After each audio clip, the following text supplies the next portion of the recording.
먹는 것을 포함한 소비 습관이 좋아지고 풍족해졌지만 SNS 발달 등 기타 여러 가지 이유로 사회는 점점 피로 사회가 되어가고 있습니다. 유튜브처럼 눈으로 보고 즐기는 것들은 늘어나지만 정신적인 부분에서는 점점 피폐해져가는 사회가 되었습니다. SNS로 인해 정보 홍수가 일어나고 비교 문화로 인한 소외감과 함께 우울증 등 정신적 스트레스가 급격히 증가하고 있습니다. 이로 인해 요즘 개인적인 스트레스 때문에 탈모가 진행되는 경우가 늘어나고 있습니다. 건강보험관리공단에서 나오는 통계에도 매년 탈모 환자는 늘어나고 있습니다. 스트레스 이외에 도시 오염 등 환경적 영향이 있지만 경쟁사회, 피로사회, 소비사회가 되다 보니까 스트레스는 극심해지고 탈모 환자 역시 늘어나고 있는 것이 사실입니다. 이전에는 남성 탈모에만 포커싱이 되었지만 요즘은 여성 탈모 환자도 늘어나고 있는데요. 제 주변에도 500원짜리 동전만한 원형 탈모가 생겼다는 분들을 심심치 않게 보게 됩니다. 그래서 오늘은 탈모에 대한 관심이 늘어나고 있고 이에 대한 이야기를 나눠보고자 합니다. 미용에 대해 관심이 많아짐에 따라서 헤어라인 교정 모발 이식을 하는 사람들이 많이 늘었습니다.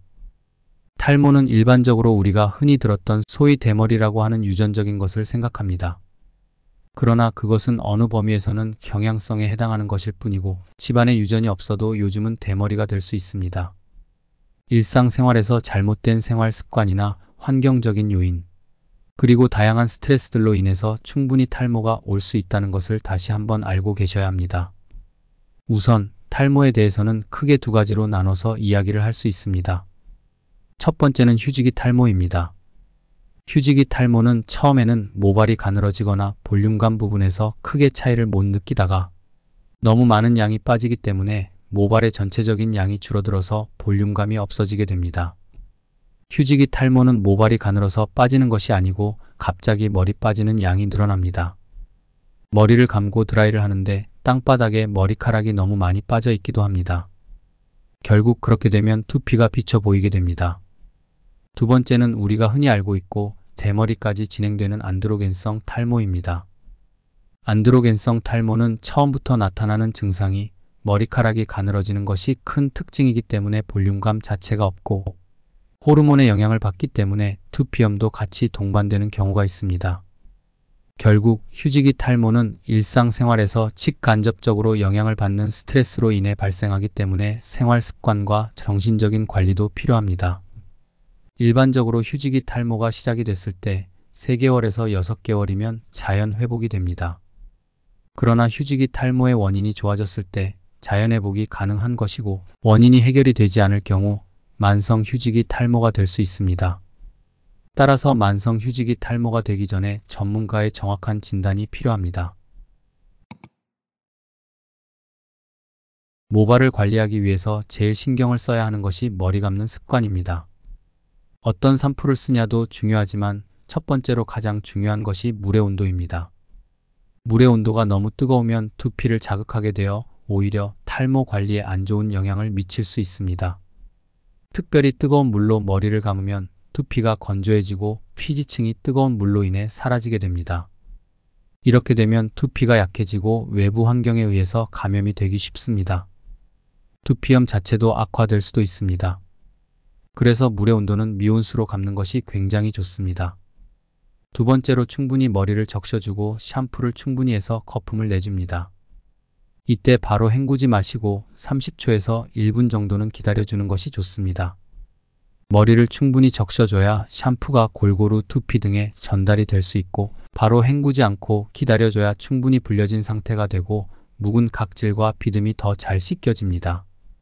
샴푸에 대해 안 좋다는 오해가 있으신 분들이 있어서 샴푸를 하자마자 씻어내는 분들이 있는데 그렇게 되면 샴푸가 그 역할을 못하게 됩니다.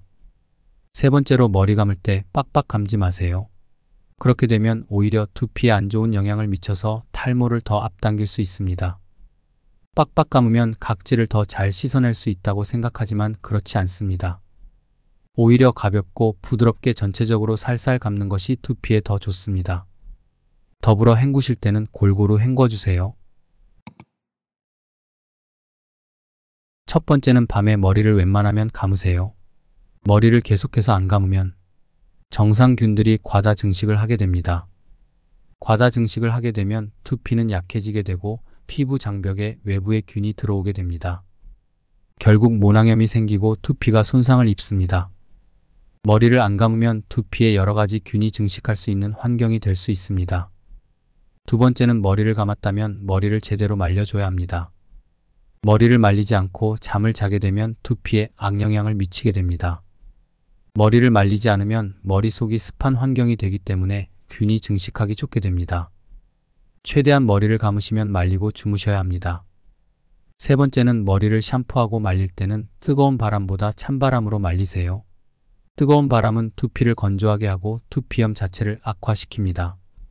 만일 뜨거운 바람으로 말리신다면 너무 가까이에서 말리지는 마세요.